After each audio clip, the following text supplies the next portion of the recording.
Okay, good afternoon, everyone, and thank you for joining our marketing mastermind today. Just waiting for a few people to hop back on. Okay, we have a lot of people joining us today. It's really exciting. Okay, so as some of you know, I'm part of an organization called EO. It's an entrepreneurs organization. It's for billing owners across the world to connect with peers. There's an accelerator program for businesses that are generating $250 to $1 million in revenue. And then EO is for businesses that are grossing over $1 million. And so the purpose of Accelerator is to get businesses from 250 to $1 million, and Accelerator is for businesses that are doing over $1 million. And so why am I telling you this? The best business owners are the ones that are constantly growing and learning from others, especially their peers. And I think there's so much talent within our peers. And I want to tell you about a talk that I went to last week. It was an EO event with Ryan Avery. He's an author and a speaker, and he talked about the better communicator you are, the more influence you will have. And he gave us some tips on how to do that. But I just wanted to share with you guys the 4-3-2-1 method. And he talked about always have 4 stories that you could share at any time. So one personal success and personal failure, a professional success and a professional failure story, just a great way to connect with people. And for 3 and 2, he said, always have 3 facts about your industry and 2 quotes about your industry. And 1, he said, always have 1 question that you could ask anyone at any time. And I kind of like that 4-3-2-1 because I do think it's a great way to connect with people. So if anyone has any 3 facts about our industry or any 2 quotes about our industry, you can put it in the chat box and I'll try to share some of them at the end. Okay, I'm very excited about our mastermind today. This is the final mastermind of our 3-part series. To hear the recordings of our other meetings, you can go to my website at 4dglobalinc.com and click on the resources tab. You'll also find the dates to our 2018 meetings, and you can go ahead and sign up for those as well. I wanted to tell you guys about a meeting that we're having on June 6th that I kind of pulled a lot of strings to get. So I just want to share that with you. There's a book called Traction by Gino Wickman, and I'm going to just put that on the screen quickly for you guys to see. We're going to be doing more than just a mastermind. I thought it would be great if we can have sort of a book club where we're all reading the same book and doing the same things in our own businesses. And so I got CJ Dubie. She's an EOS implementer. So there's a book called Traction by Gino Wickman. It's based on his book, and she's going to talk to us about the EOS system. I thought it'd be nice if we could all kind of do this together, read a book at the same time and implement it together. So we have many months until June.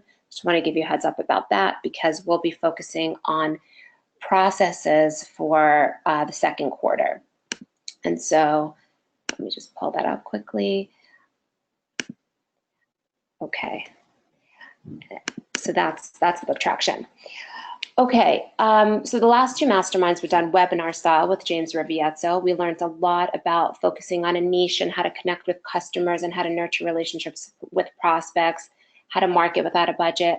Today, we're going to try something different and do something a little bit more interactive. And so when planning these webinars, many times it's easier for me to just have a speaker come on because if I just leave it open, it may just be silence, and we don't want to have that. So, but I definitely know that that's not going to happen today.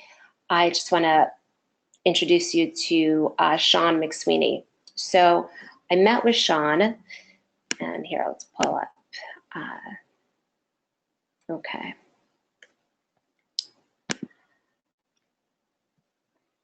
So, sorry. Okay. Sorry, guys. Okay.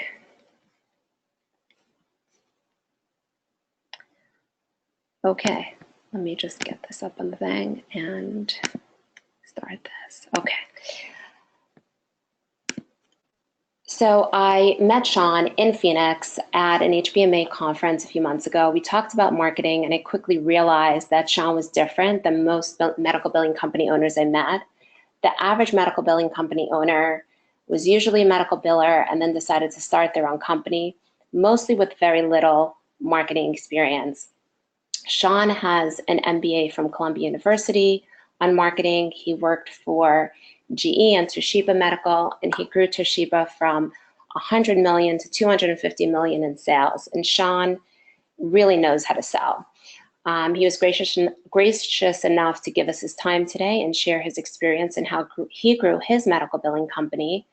And he's going to share some tips and advice on what you can do to grow your own company. I'm going to ask Sean some questions.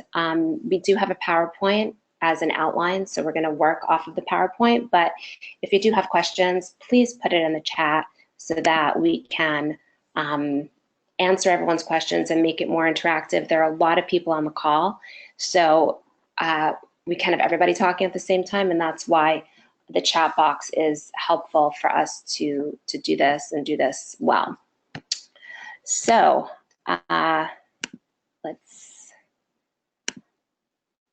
Sean, could you let me just. Sure. Hello, everyone. Right in. There you go. Okay.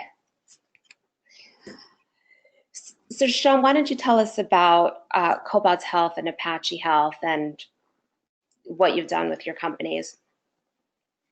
Sure. So the very brief summary of how we got into the business, a little over a decade ago in sort of the mid-2000s, a gentleman that I had worked with at GE Medical decided we want to go off and buy some companies in the healthcare space. So we raised a fund to do acquisitions, went out and put in a bunch of offers on medical billing companies, actually had 12 offers, had 6 accepted offers, and after 5 rounds of due diligence on various different billing companies, had closed grand total of 0 in the course of 2 years. So we decided to start our own company because we're getting disillusioned with, acquiring one. So we bootstrapped that. We just used our own money, built it up on a relatively small investment. To be honest, we put in less than $500,000 to grow it to the point where we could actually sell it off to a private equity group. So we didn't take institutional funding. We actually turned down venture capital. Built it up over the course of about 8 years and then sold it off to a private equity group that was doing a roll-up. In the last years of that business, we're doing close to $10 million a year on the top line growth, not an overall, but actually growing the top line by about $8 to $10 million a year, and then sold it off. So once I exited that company, took a couple years off and then sort of re-entered. Decided I didn't really want to start from scratch again, so basically took a number of other companies and sort of smushed them together and then started growing the top line again. So that's essentially what we're doing right now, growing the top line pretty quickly. I mean, I don't want to put this in numbers, but let's just say the top line is growing in many millions per year on relatively small investments. Small investments is fine as being a couple $100,000 a year at this stage in marketing. So that gives you sort of a quick summary of what we're doing and where you're at. Where we're at. Great. And so how many employees do you currently have? And tell us about what you're currently doing in sales. Sure. So we've got triple-digit employees. Some's onshore and some is offshore. Excuse me. And we're in a number of different specialties.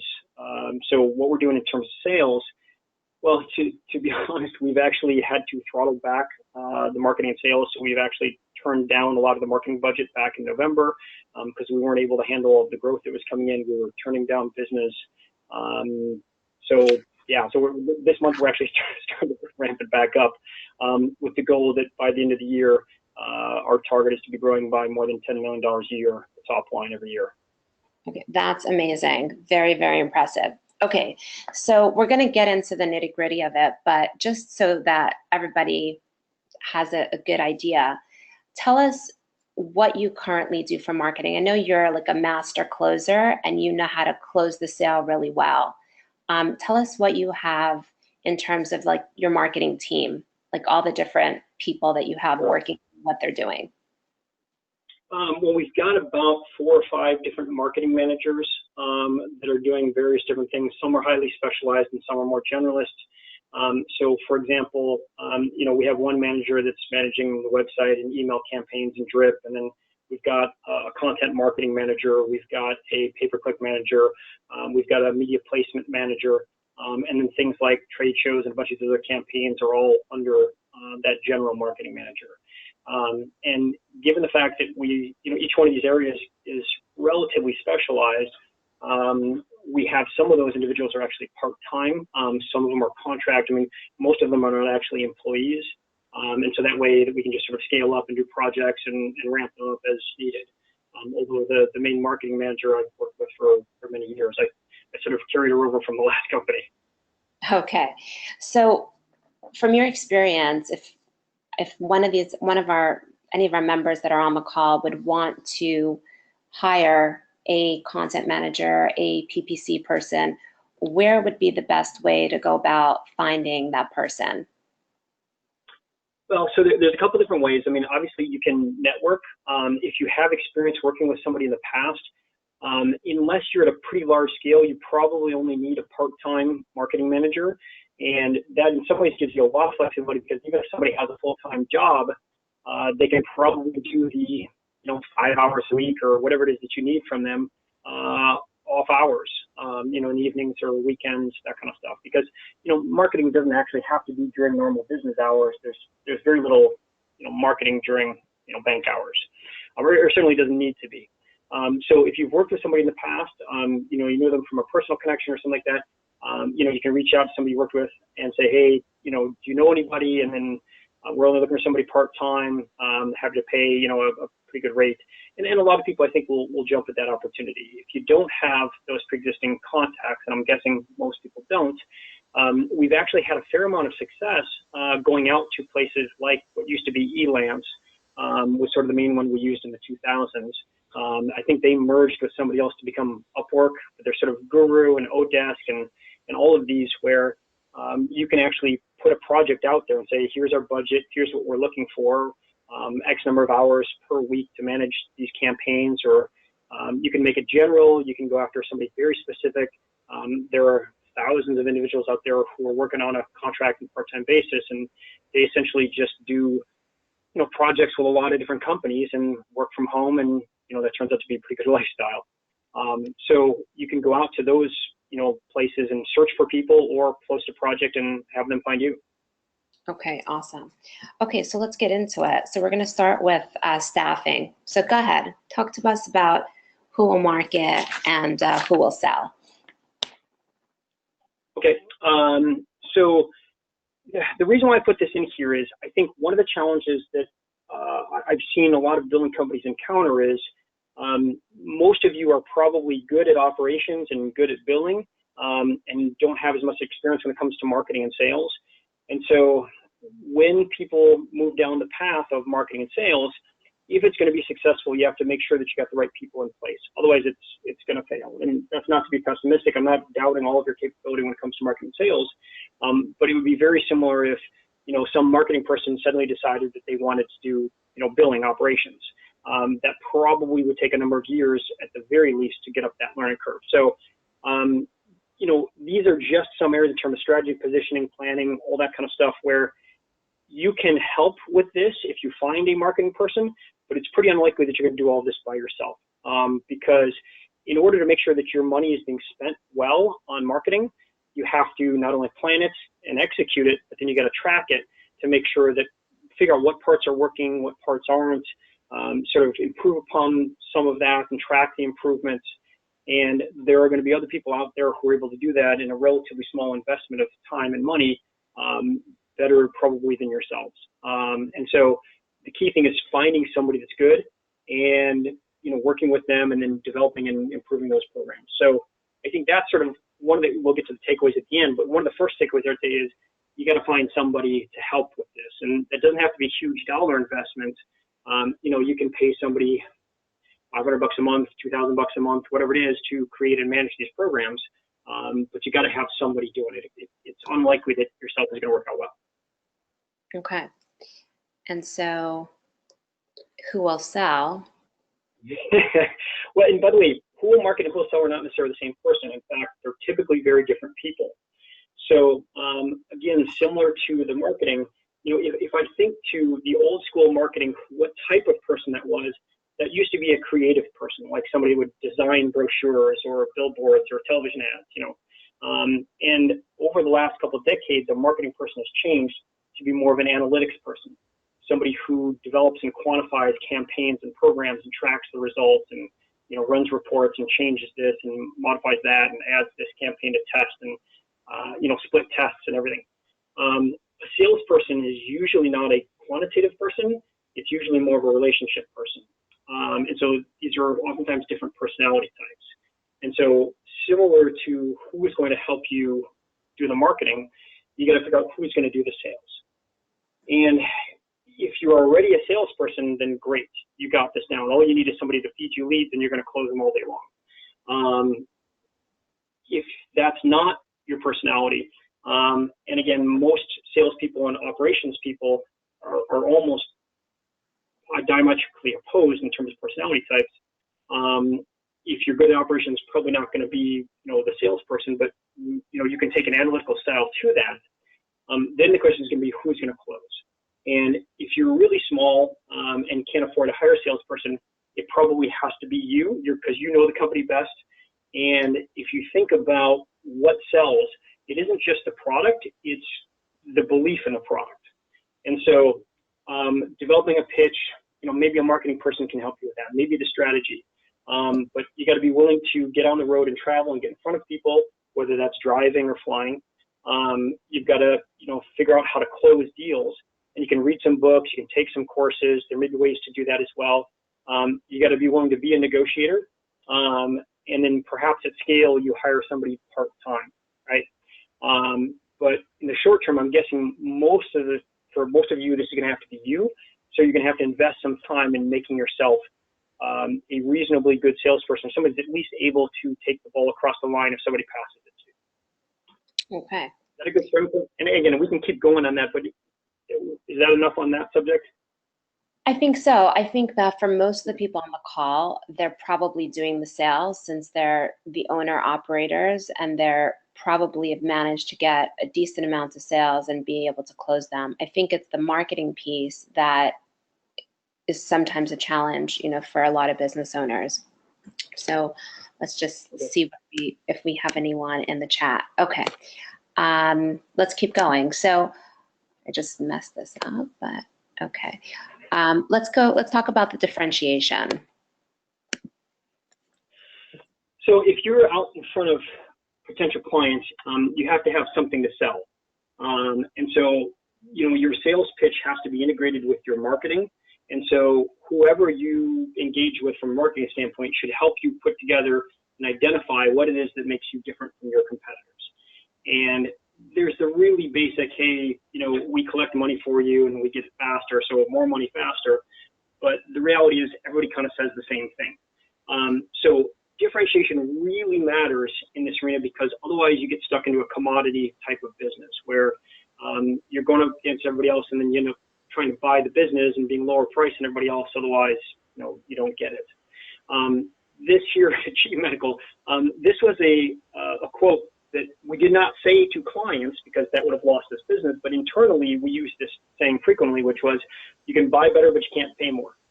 And as crazy as that sounds, that literally was our positioning at GE, which is we did not have the best product in the marketplace. In fact, of 4 major competitors, Philips, Siemens, Toshiba, and GE, we probably oftentimes had the worst product, but we had the highest prices. So how can you get away with having the largest market share and the highest prices when you have perhaps the worst product in the market? And it's because GE had really good marketing and sales. And so part of this is, if you can take a message away from this, it's figure out how to find some area where you're better than others, and you can really highlight this to your clients such that they're willing to pay you a reasonable amount of money rather than you having to buy the business. So flip slides to the next one for a second. Okay. So in terms of positioning and differentiation, you can go a lot of different ways. It can be specialty specific. It can be that you're lower cost. Maybe if you've got offshore, integrated, you can be, low cost. It can be one-stop shop, meaning you offer a lot of ancillary services. If you're in anesthesia, then it's, practice management kind of stuff. It's accounting or other things. You can even offer similar kind of services if you're offering it to office-based specialties, or, pick something. You can do contracting and credentialing and so on. You can be sort of the local face where you're knocking on doors and getting everybody locally, and all these other big companies are just, you talk to some faceless person who doesn't know anything about your business. So there's a lot of different ways you can go on this. The key is you got to pick something, and then you got to develop marketing around it, and then you got to integrate that and continue that pitch all the way through the sales and see if that's working. And if it works for you and you're closing deals because of the differentiation, you'll know very quickly. So if you say, hey, one-stop shop is the way we're going to go, and nobody's knocking on your door when you put out the marketing, or when they do, you tell them, hey, we got the one-stop shop, and they say, okay, yeah, but what else you got? Then you know that that's not working for your segment. Okay? So this is going to be really important if you want to maintain pricing and not just buy the business, is going to be this area. Okay. I love it. I mean, this is great. This is really good. Okay, let's get into the budgeting aspect of, I want to do this. I'm a business owner. I want to get started. I want to do something proactive in my marketing. Let's talk about the budget. How do we figure that out? And if you can talk about what you think a billing company should spend on marketing based on gross sales, give us your opinion about that. Sure. So part of this depends on how fast you want to grow. And so there are economies of scale when it comes to marketing. So if you have a marketing manager, and I'm going to make something up, you're paying them $5,000 to do some work developing some campaigns over some period of time, whether they do that on a $10,000 spend or a $100,000 spend is probably the same amount of time for that marketing person. So one thing to keep in mind is, limit the number of programs you want to start. Don't try to test everything. Try to pick a couple and then go for those. So in terms of like a rule of thumb of how much to spend, there's a mix of how much money you put in and how much time, because there is some sort of sweat equity that you can put into this. But if you want to grow at a significant rate, we'd suggest you got to spend 5 to 10% of your top line revenue on marketing and sales. And that will allow you to move out of sort of the current position you're in. Now, part of this comes from my own philosophy of up or out, which is, I think over the really long term in the medical billing space, it's going to be harder, not impossible, but harder for smaller billing companies to compete. My concern would be increasing marginalization, where you can't get the larger clients because it's more competitive, and larger is a relative term, but call them mid-sized clients. And that makes it tougher to stay in the business 10 years from now. So if you're small, it's also hard to get acquired. So if you ever want to get acquired and exit the business somehow, you may need to grow to do that, because there aren't a lot of acquirers out there who want to buy $1 million billing company, because it's just too much work to acquire and integrate that. So that's partly just personal philosophy. That's not, that you have to do that. But if you're spending 5 to 10%, that can be a combination of sweat and money, you'll be able to grow at a double-digit percentage rate, which means over the course of a few years, you should be able to, to be in a very different place than you are now. So in terms of how much you spend on money versus how much you sort of push on hustle, part of this is how much time you have willing to invest as an individual. And so there are some campaigns we'll get to in just a second where you can just hustle and do all of the work yourself. It doesn't actually cost money, but you got to put in the time and the effort.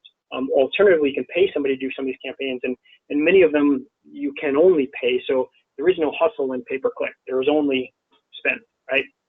Well, that's not entirely true, because you could manage the campaign yourself, but there's predominantly spend. There isn't a lot of hustle you can do. So starting from the position of how much money can you invest and are you willing to invest, and then how much time can you put in, will help us when we bridge to the next section about, what channels do you pick and how do you sort of allocate between them, right?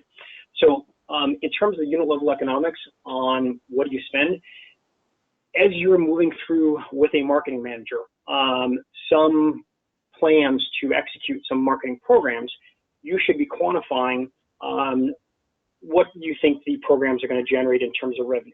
right? And so there's a way to sort of loop back on this as well, which is if I'm spending X amount of money, how many clients do I have to sell in order to make this profitable, right? And is that a realistic goal? So if you're going to spend, I'm going to make something up, $10,000 during the course of a year, right? How many clients you have to acquire? And let's say it's a $30,000 client or something. It's a relatively small client to pick up. If you acquire one client for that $10,000 spend, was that a good return on investment? Where's your break even? And is that a realistic projection? So I would suggest if you spend $10,000 in a year on marketing, even if it doesn't go super well, you should be able to get more than one $30,000 client. And so there will be a positive return on investment. So doing some of those calculations, I think, is important in order to figure out, like, are you on the right path? Is this a good amount of investment? And the other thing I want to make sure to point out is marketing is not measured in weeks or even months, it's measured in years. And so whatever you do in terms of picking how much money to spend and what to do for programs, you got to plan on sticking with it for a while or it's not going to be successful. It can't be to say, hey, we're going to try this for a month and see how it goes. Guarantee it'll be a fail. Even 3 months. You got to give stuff 6 to 12 months, depending upon the type of programs, in order to see any returns. And part of that is because when you try things, you're going to say, this didn't work. Let's try this. Let's fix this. Do this instead. And your returns will go up dramatically in that first year between day 1 and day 365. Very interesting. Okay, so let's get into the good stuff where we're going to talk about the different marketing and sales channels. And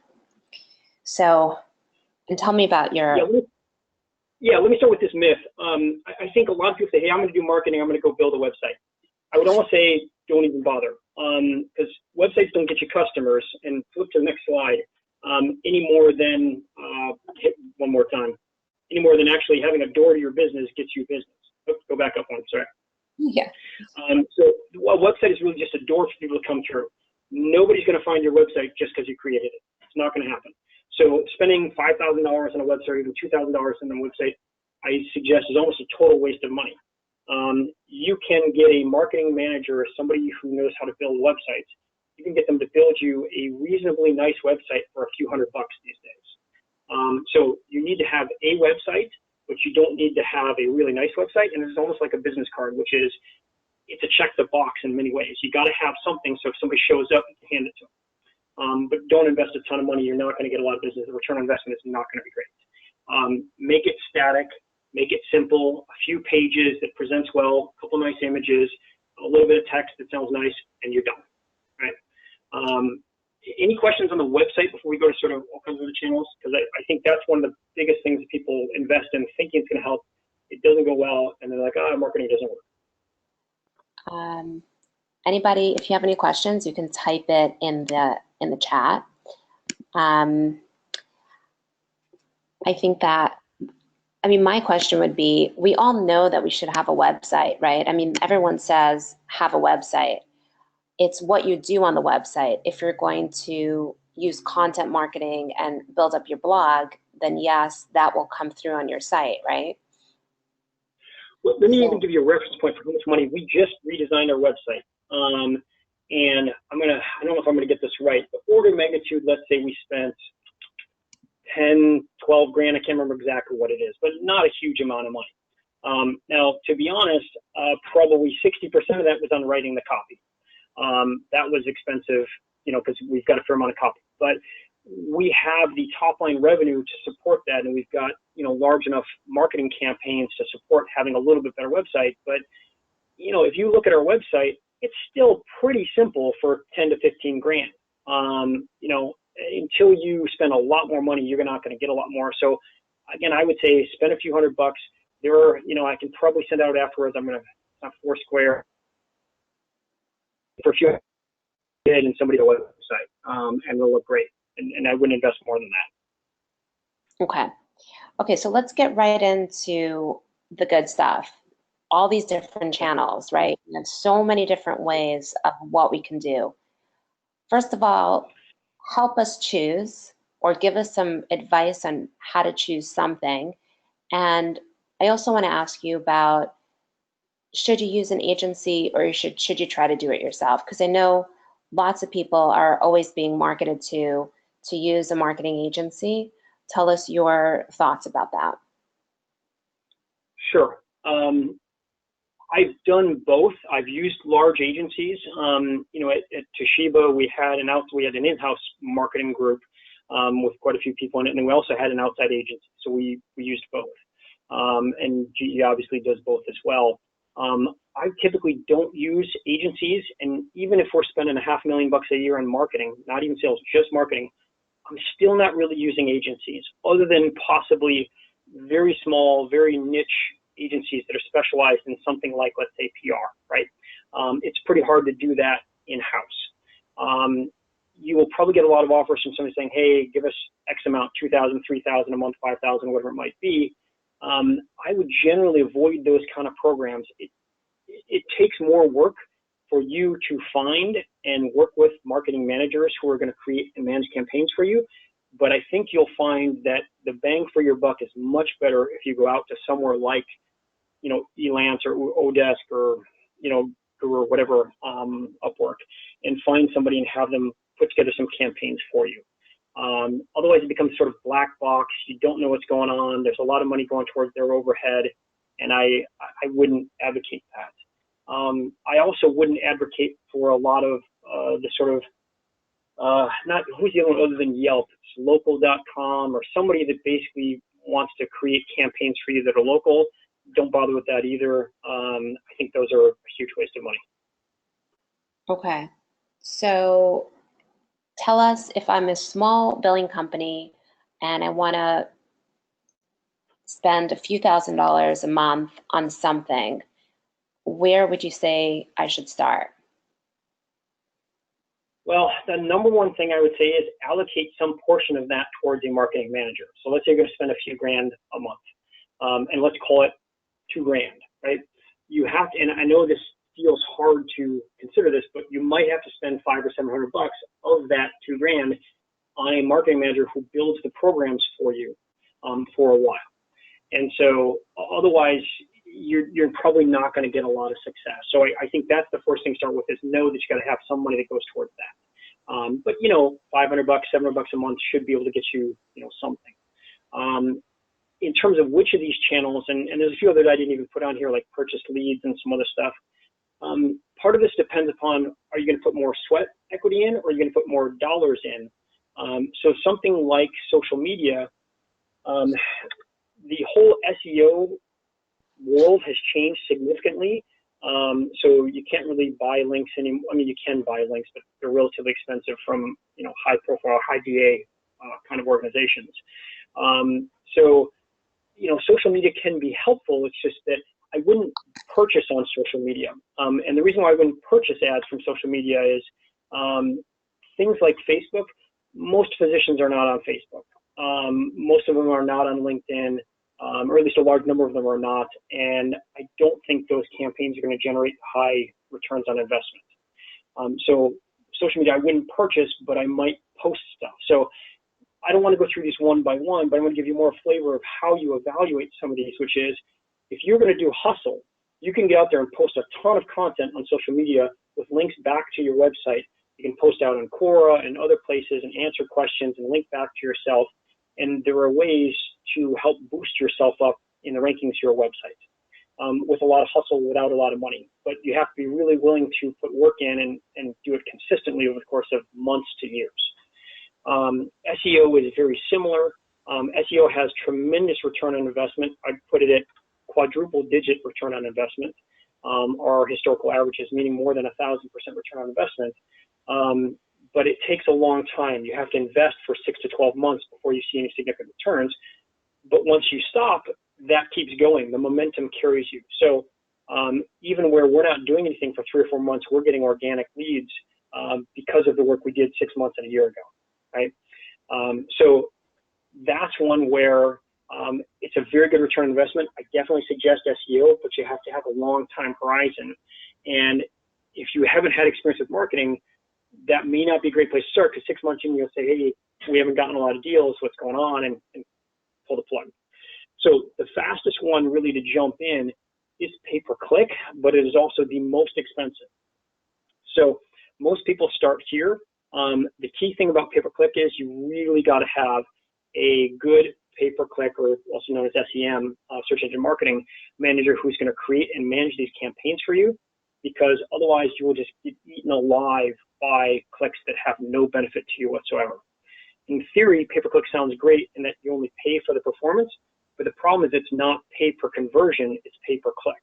And so not only do you have click farms out there who are just clicking on stuff like mad to try to eat up your budget. And by the way, Google is aware of these. I've even had conversations with them where we could track and see thousands or even tens of thousands of dollars that were chewed up by click farms. And Google said basically, tough, what else are you going to do? There's no one else. We control the market. So you got to have good campaigns put in place to protect you. But if you want to start at one place, pay-per-click is a good place to sort of test out the market, and you can spend a very small amount of money. But there is some scale where somebody should do the math for you. That pay-per-click manager say, okay, if you spend $500 a month only, and you're paying $15 a click, or whatever the number is, because again, it's pretty high. Sometimes $20 a click in our vertical. And you do the math and say, okay, well, that's 25 clicks, and we're going to get like a 2% conversion rate on our website. Well, 2% of 25 is 0. So you need to spend more than that to even get any leads. And then, of course, we estimate that somewhere in the range of about a third of qualified leads, that's not all leads, but a third of qualified leads actually convert to a client. So we've got a pretty high conversion rate on leads. Trade shows tend to be very good if you're vertical specific. So if you are, an anesthesia specialty or a rehab or whatever it might be, going to a trade show for those can be pretty good. But again, it can be hit or miss. You spend, a fair amount of money, a few $1,000s at least, setting up the booth, and then a few $1,000s sort of buying, going to the trade show, but you can staff it yourself. And you get a bunch of leads, and you hustle and you call all of them, and you have somebody else in your organization call all of them with you for the first couple of days. And then there's a good chance that, that'll turn into a deal. And so you spend $7,000 on the first and another 3 or 4 on the next trade show. And then for $10,000 overall investment for the year, you probably got a couple clients. Okay, Sean, I've been talking a lot. I have a bunch of questions coming in, so I want to just kind of see if we can answer some of those. So could you explain the difference between pay-per-click and Google AdWords? Sure. So Google AdWords is pay-per-click, but it is through one channel. So you can advertise on Google, you can advertise on Bing. Now, Yahoo and a few others like AOL are predominantly within one of those two groups. So mostly you're picking one of those two. We do advertise on both AdWords and Bing, because both of those have enough traction for us that it's worthwhile. Though I'll tell you that almost all of our business has come from Google. It is also more expensive. Okay. Olivia, I hope that answered your question. Ramesh wants to know, how about appointment setting companies? Any experience with that? Yeah. So appointment setting companies I'll call that under the guise of purchase leads. And again, that was one that I mentioned I didn't put on there. So you can buy purchase leads from a number of different organizations. Some of those will be very simplistic, like they just send you contact information. Others will have qualified it somehow themselves, and others will have qualified it all the way to the point where, it's like an appointment and you just show up for the appointment. With all of these things, you really just have to track the return on investment. We have used purchase lead organizations in the past, and I will tell you that you can make very good money off these, but only, again, depending upon how they're structured, if you have a good close rate once you get in front of them. So think of it as a sales funnel, which is how many things go in the top versus how many come out the bottom. So if somebody serves up a warm lead to you, somebody that wants to close, and they talk to you, are they going to close? And for us, if the deal goes down at all, we probably close more than 90% of anybody we talk to. So we know that if something gets towards the bottom of the funnel, it's virtually a slam dunk for us. But if you don't have that kind of close rate when you get in front of a hot lead, then again, the return isn't going to be very good. So you got to really work on the sales pitch if somebody's going to serve up those leads to you to make sure you can close them. And again, track the amount of money that you're spending and see how it works. But I will tell you, overall, our purchase leads, the return on investment has actually been pretty good. The other part is depending upon which type you're going with. Some of those will send it out to multiple organizations at the same time, and you have basically a matter of minutes to get to that lead before somebody else does.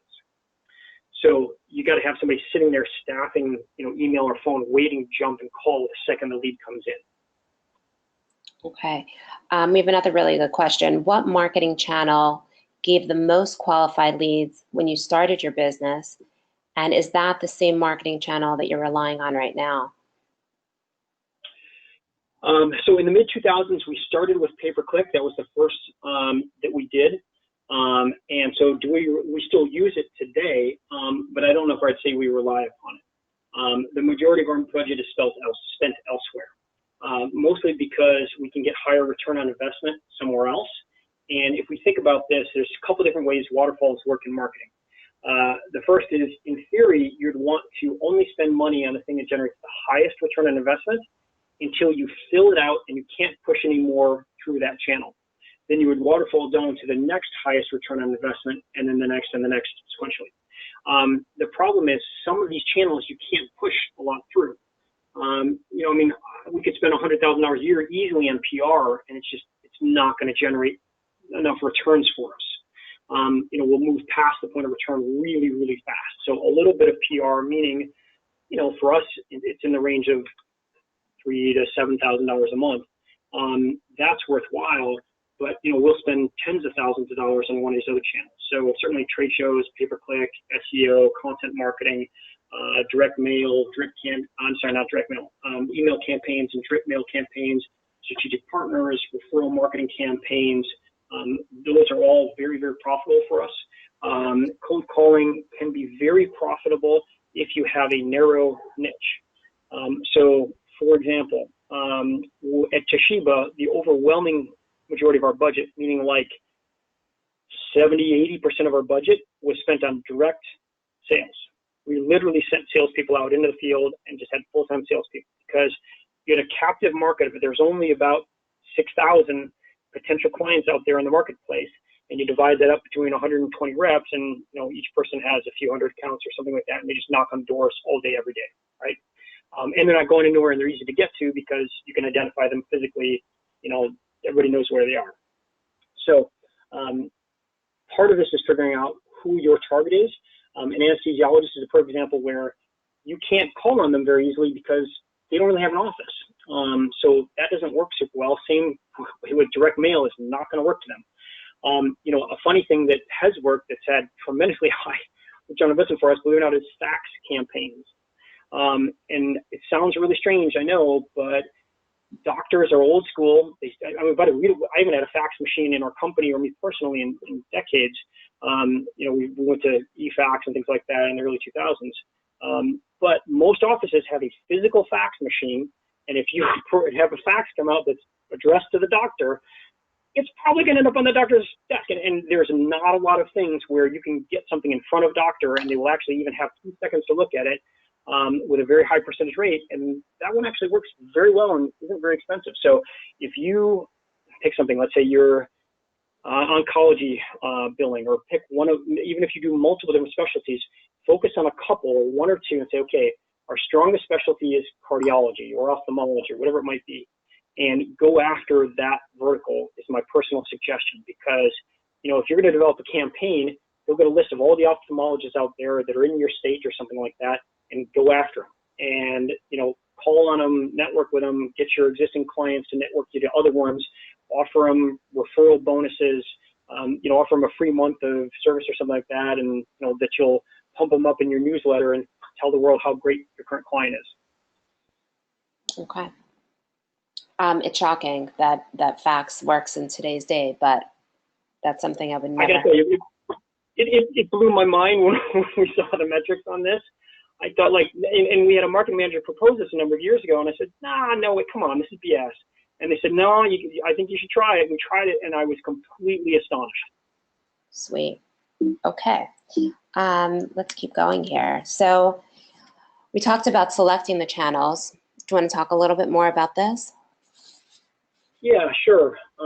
So we talked, we've already kind of gone into this in a little bit of detail for each one of these things. So part of it also is what are you good at? So if you're going to do a mail campaign, someone's going to have to quantify and track those results really well. If you're going to do an email campaign, somebody has to be good with technology to, run MailChimp or whatever you're going to do and see how many people opened it and how many checked those messages and so on, right? So email campaigns are actually relatively inexpensive, meaning you can buy lists relatively inexpensively, but you got to have something to get in front of them.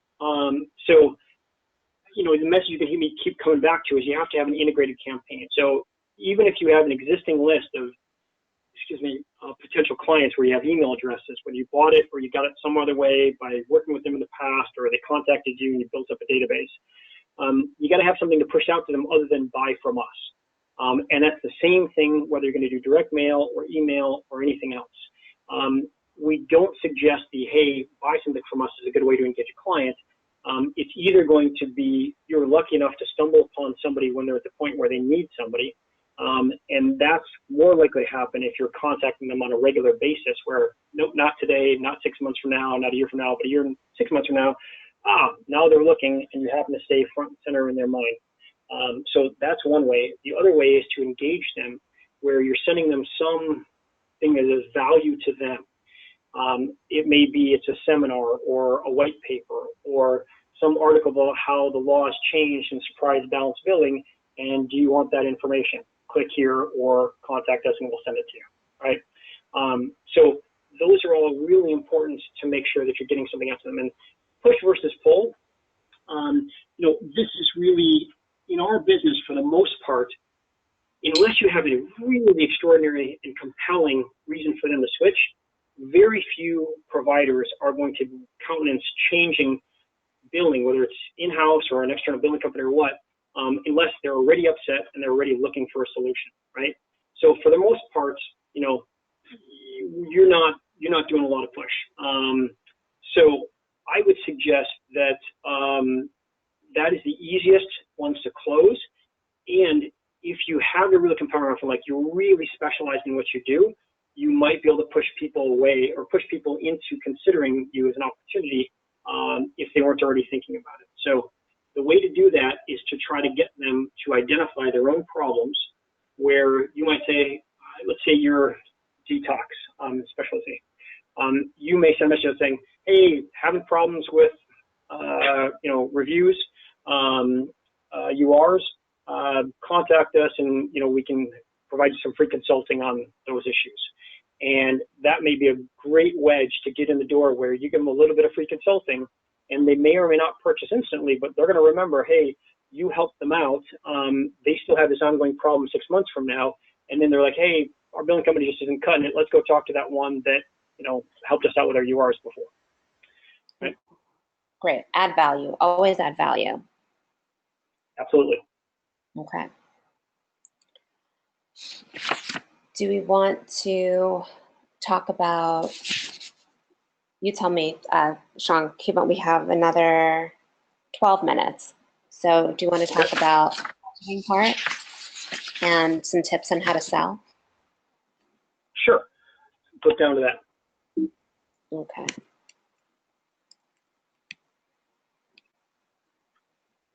Okay. So in terms of budgeting, let me tell you what, why don't we skip some of the budgeting stuff? Because again, we've covered some of these kind of things. Just stay on the slide for 1 second. I'm sorry, go down one to the quantification. Yeah, there you go. So when you have a marketing person who's helping you select channels, I'm sorry, go down one more, the quantification, down. Down, this one? One more, there we go, right there. Oh, still moving around. But you'll see the $500 one that talks about quantifying the campaigns, right? Okay, got it. So there's probably a lag here, so that's going on. So do these kind of metrics in order. What I would say is start with here's the universe of different kind of campaigns we could do. What are the 5 or 6 that we think might be the most likely to generate some success for us? Pick those 5 and quantify what you think it's going to be. And then of those 5, narrow it down to 1 or 2 that you're going to test and say, okay, we think it's going to work. And then go out and test. So if you spend $500 on a mailer and you get a 0.2% response rate or a 0.8% response rate, that will feed back into your qualifications to determine what do you do differently, and also, is this worth continuing, right? Same thing for the direct sales. This is a perfect example where, with a lot of sweat, you can go out and virtually no money, go out and knock on doors and generate some deals. But you got to dedicate some time to it, which is probably a couple hours a day, every day, for months, in order to build up a pipeline and then close some deals. All right, so let's go down to the sales page. Okay. So everyone can sell. There's a lot of different aspects to sales. You can get a couple books, you can talk with salespeople, you can watch some videos. There's a lot of different ways to do this, but not everyone can sell well. So the characteristics for a person that makes somebody really good at sales are they're good problem solvers, and it doesn't mean like engineering problem solvers, but listening to a person's problems and understanding those problems and getting a solution to that person. They are persuasive, meaning they have the ability to convince somebody that they should go with them.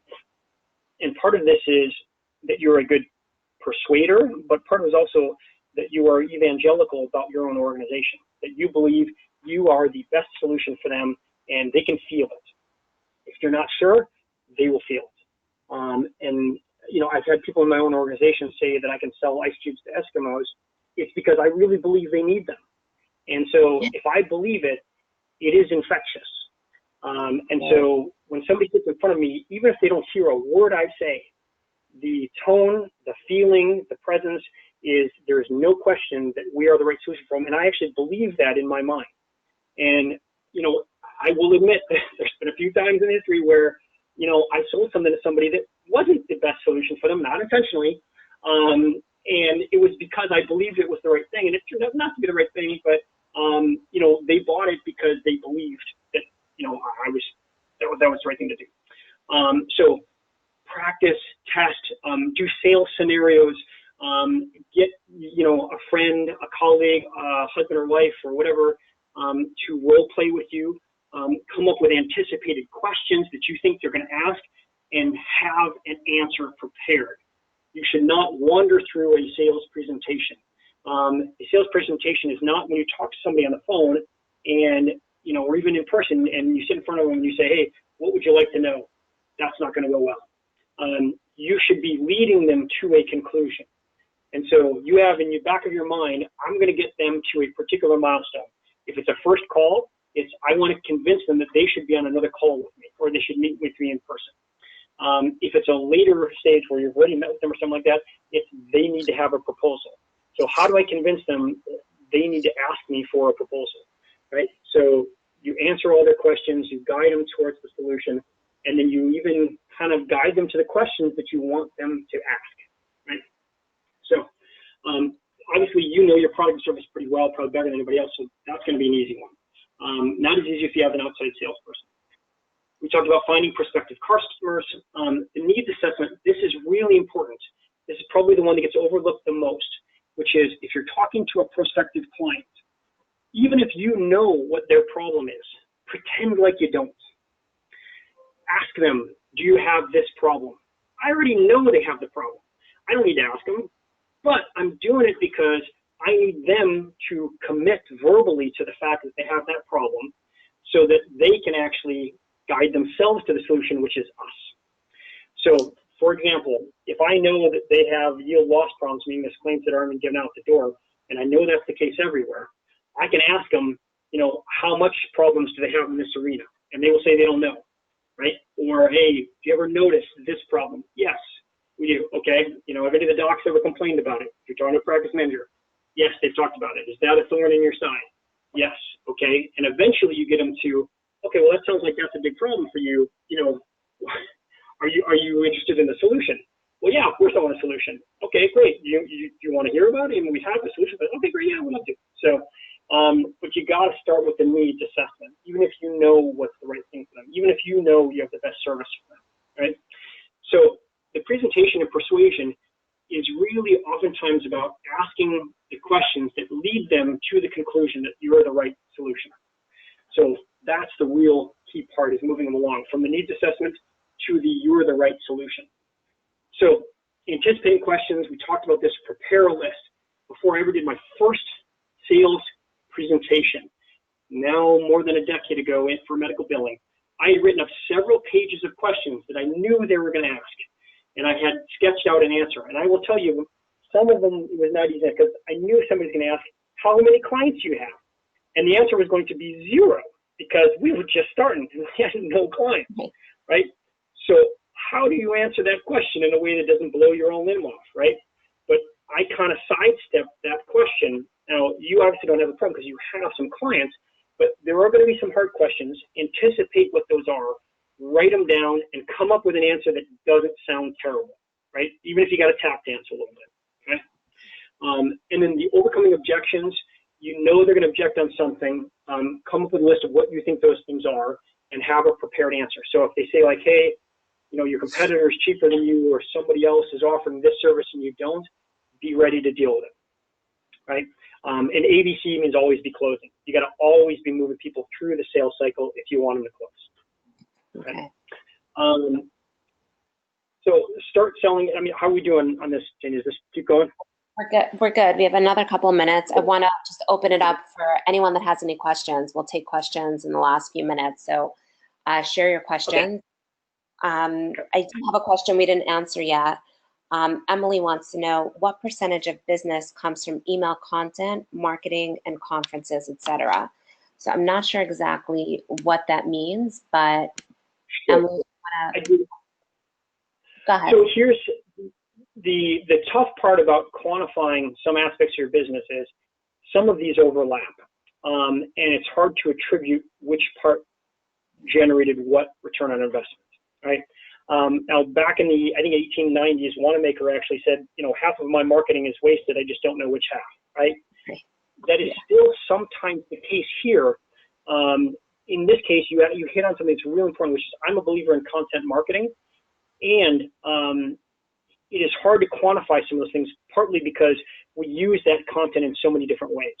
So if we create a content piece and we send it out via email, we put it on our website, we bring it to trade shows. We I'm losing track of some other ways that we do that at the moment. I have a brain fart. But if we do that, where do we attribute the cost of that in which one of those programs? Is that an email campaign? Is that a trade show? Is that just pure content? Is that SEO? Is it what, right? So it's hard to quantify some of those things. So some of that you have to just trust and believe that your overall return on investment is going to go well if you're going to allocate in that. Now, the good news about content marketing is you can do a lot of this yourself. You can hire very inexpensively a copywriter who can actually translate your idea for an article, bullet points, into an article, put it on your website, get it out in an email campaign, post it on social media sites and stuff like that, and get those relatively small links out to you. But even if 30 people read your article, great. That's 30 people. Right. Okay. Let's talk a few minutes about pricing, because I feel like that's kind of valuable. So talk to us about this. So my perception of the market is over the course of the last 10 or 15 years, there's been a lot of racing to the bottom. And I believe that's because most billing companies don't have the ability to position themselves well and differentiate themselves, and therefore they end up competing on price. We typically are more expensive than our competitors. We take away a lot of business from incumbents where we are more expensive. Not the same, not lower, but higher. And the reason why is because I think we're able to differentiate ourselves well and demonstrate the value to the client. Everybody wants to do that. It's hard to do. And so part of this comes back to all the things we talked about earlier. But unless you have big scale economy or offshore resources that are dedicated in your own, it's kind of hard to buy market share, right? That's not going to go super well. Also, it leaves you susceptible. If they bought on price, the next person comes in for lower price, they're going to take it away from you as well, right? So the key thing is most of you, because most of my experience with HBMA members is they generally have a good product or service. They just don't have good marketing and sales. And so, focusing on that differentiation and then testing the differentiation in the marketplace will allow you to maintain pricing. And you know what? You have to be willing to walk away from a few deals. We occasionally lose a deal on price. And I'm okay with that, because if somebody, if somebody calls you up and says, hey, what's your price in the first conversation, I literally won't tell them. And if they get frustrated, they get angry, and they'll get off, I'm like, then that's not our client anyways. We don't want them. Now, that doesn't mean I don't give them some information that allows them to know that we're competitive. I'll say general things like, hey, we're generally competitive. We're not the low-cost leader, because we're not trying to be the low-cost leader. We're in a totally different market space. If you're looking for low cost, that's not us. I can refer you to somebody who will give you 4% marketing. And then if that doesn't work out, call me up in a year, and you can come back to us, and we'll charge you a lot more money. Okay, awesome. Love it. So that was wonderful. So you need to invest your time and your money, and data tracking is critical. And this was really great. We answered a few questions throughout, so that's pretty good. We had really great participation.